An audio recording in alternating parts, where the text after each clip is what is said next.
អ្នកស្រីលីនមានគេបុកអ្នកស្រីលីនហើយសន្តិសុខហើយសន្តិសុខមកឆាប់ឡើងអាក្មេងស្ទីវ៉ៃនេះខ្វាក់ភ្នែកឬយ៉ាងណាអញដឹងទេថាអញបុកអ្នកណាលោកស្រីគាត់ស្លាប់ហើយឬខ្ញុំមិនបានតាំងចិត្តទេពិតជាមិនអាចជឿបានទេប្រពន្ធលោកសិនកំពុងមានផ្ទៃពោះ7ខែហើយអញជាអ្នកដឹកជញ្ជូនអាហារសោះហ៊ានជិះលឿនក្នុងនេះមែនទេអញគួរតែត្រូវគេវាឲ្យពីការទៅផ្សំនាងនៅក្មេងទេកុំអីអ្នកណាអនុញ្ញាតឲ្យអ្នកវីនាងអ្នកស្រីលីនអ្នកចិត្តល្អពេកហើយប៉ុន្តែក្មេងបែបនេះត្រូវតែប្រដៅខ្លះជិះម៉ូតូប្រញាប់ប្រញាល់ដឹកអាហារបើមានរឿងអីកើតឡើងដល់កូនក្នុងផ្ទៃអ្នកស្រីជីវិត10របស់នាងក៏សងមិនគ្រប់ដែរខ្ញុំសុំទោសខ្ញុំពិតជាសុំទោសខ្ញុំនឹងសងថ្លៃខូចខាតការដឹកជញ្ជូននេះយឺតគេនឹងកាត់ប្រាក់ខ្ញុំ50យន្តថ្ងៃនេះខ្ញុំដឹកបាន12ដងហើយដើម្បីរកលុយទិញថ្នាំឲ្យប្អូនប្រុសខ្ញុំសូមមេត្តាកុំប្តឹងប៉ូលីសអីប៉ារបស់ខ្ញុំស្លាប់ហើយម៉ែចុងក៏បណ្ដេញខ្ញុំចេញបើអ្នកហៅប៉ូលីសខ្ញុំនឹងត្រូវគេបញ្ជូនទៅមណ្ឌលកុមារកំព្រាពេលនោះនឹងគ្មានអ្នកណាមើលថែប្អូនប្រុសខ្ញុំទេឯងមិញឯងនិយាយថាអ្វីប៉ារបស់ឯង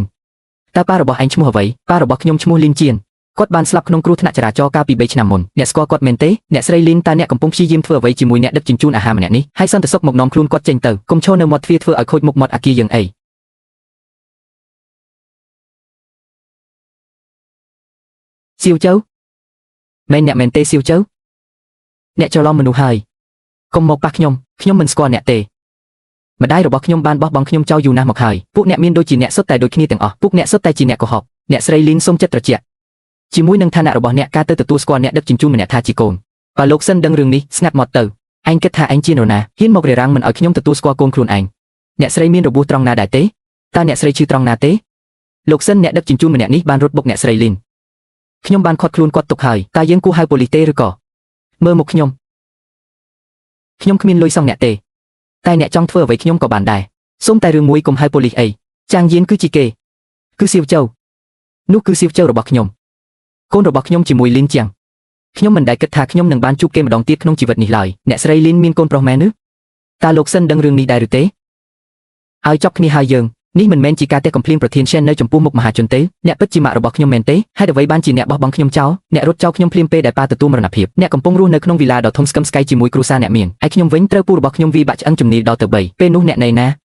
ប្រាប់ខ្ញុំមកកូនសម្លាញ់ម៉ាក់មិនបានបោះបង់កូនចោលទេស្រីម្នាក់នោះបានប្រើដីកាតុលាការដើម្បីឆក់យកកូនចេញពីដៃម៉ាក់តាមរកកូនអស់រយៈពេល3ឆ្នាំមកហើយតាមរកអស់3ឆ្នាំអ្នកកុហកម៉ាក់ចុងរបស់ខ្ញុំប្រាប់ថាអ្នកយកលុយសន្សំរបស់ប៉ាទៅទាំងអស់ហើយរត់ចោលខ្ញុំគាត់និយាយថាអ្នកគិតថាខ្ញុំជាបន្ទុករបស់ឯងកុំមកចិត្តខ្ញុំមិនជឿអ្នកទេជារៀងរាល់ឆ្នាំម៉ាក់បានបោះពុម្ពខិតបានរកមនុស្សបាត់ខ្លួនដល់ទៅ10000សន្លឹកម៉ាក់បានបិទវានៅគ្រប់ទីកន្លែងក្នុងទីក្រុងនេះជាខិតបានឆ្នាំទី1ឆ្នាំទី2និងឆ្នាំទី3ឈាវយ៉ាវម៉ាក់មិនដែលបោះបង់កូនឡើយ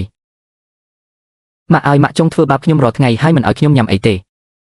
គាត់បានយកលុយសំណងដែលប៉ាទុកឲ្យទៅទាំងអស់គាត់ថែមទាំងឃុំខ្ញុំនៅផ្ទះបាយខាងក្រៅក្នុងរដូវរងាទៀតផងខ្ញុំត្រជាក់ខ្លាំងណាស់ខ្ញុំសុបិនចង់រកអ្នកឃើញជារៀងរាល់យប់ប៉ុន្តែម៉ាក់មិនដឹងថាឯណាកូននៅទីណាទេម៉ាក់ការពារកូនមិនបានឈាវយ៉ាវម៉ាក់នឹងមិនអនុញ្ញាតឲ្យនរណាម្នាក់ធ្វើបាបកូនទៀតទេមិនឲ្យកើតឡើងទៀតទេខ្ញុំថាហើយតើនាងលេននេះជានរណាឲ្យពិតប្រាកដទៅនាងទើបតែរៀបការចូលត្រកូលឆេនបាន2ឆ្នាំប៉ុណ្ណោះនឹកស្មានមិនដល់ថានាងមានកូនជាមួយប្តីចាស់របស់នាងតាំងពីមុនមកម្លេះបើលោកស្រីមេគ្រូសាត្រកូលឆេនដឹងរឿងនេះច្បាស់ជាមិនងាយស្រួលទេស៊ូបន្ថយសម្លេងទៅលោកឆេននៅឈរក្បែរនេះតើមកនេះកូនកុំខ្លាចអីជូតមុខឲ្យស្អាតទៅឲ្យខ្ញុំមើលមុខបន្តិចមើលមិនអាចទៅរួចទេលោកឆេនមិនខឹងទេ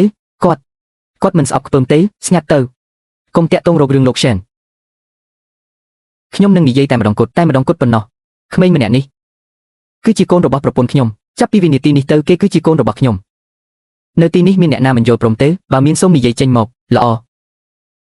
អញ្ចឹងគឺគ្មានអ្នកណាជំទាស់ទ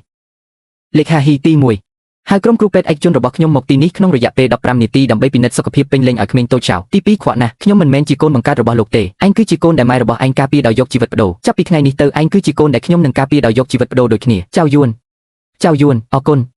អរគុណដែលលោកមិនប្រកាន់រឿងអតីតកាលរបស់ខ្ញុំអតីតកាលរបស់ឯងគឺជារឿងក្នុងគ្រួសារយើងចាប់ពីពេលនេះទៅរឿងគ្រួសារមិនចាំបាច់ត្រូវចិត្តគ្នាពេកទេប្តឹងលឺហ្គៃមេភ្លាមពីបទធ្វើបាបកុមារកឹបកេងមរតកនិងក្លែងបន្លំភស្តាងដើម្បីដណ្ដើមសិទ្ធិថែទាំកូនខ្ញុំចង់ឲ្យនាងជាប់ទោសទាំង3បទនេះខ្ញុំចង់ឲ្យនាងត្រូវឃុំខ្លួនក្នុងរយៈពេល48ម៉ោងដកហូតទ្រព្យសម្បត្តិដែលលួចទៅទាំងអស់មកវិញកុំឲ្យនាងនៅសល់លុយសំបីតែ1សេនឈាវយ៉ាវកូនមិនបាច់ទៅដឹកជញ្ជូនអាហារទៀតទេត្រឡប់មកញ៉ាំបាយនៅផ្ទះវិញម្ហូបសាច់ជ្រូករបស់ម៉ាក់កូនឆ្ងាញ់ជាងអាហារកំងខាងក្រៅឆ្ងាញ់ណាស់ប៉ាបើសិនជាប៉ាវិញតើប៉ានឹងព្រមទទួលយកកូនដែលបន្សល់ទុកដោយអតីតគូរបស់ប៉ាដែរឬទេជួយប្រាប់ខ្ញុំនៅក្នុងមតិយោបល់ផងប៉ាអ្នកគិតថាខ្ញុំធ្វើត្រឹមត្រូវហើយសូមចុច like មួយផងចែករំលែកវីដេអូនេះទៅកាន់មនុស្សដែលអ្នកស្រឡាញ់បំផុតចុច follow ដើម្បីតាមដានរឿងរ៉ាវថ្មី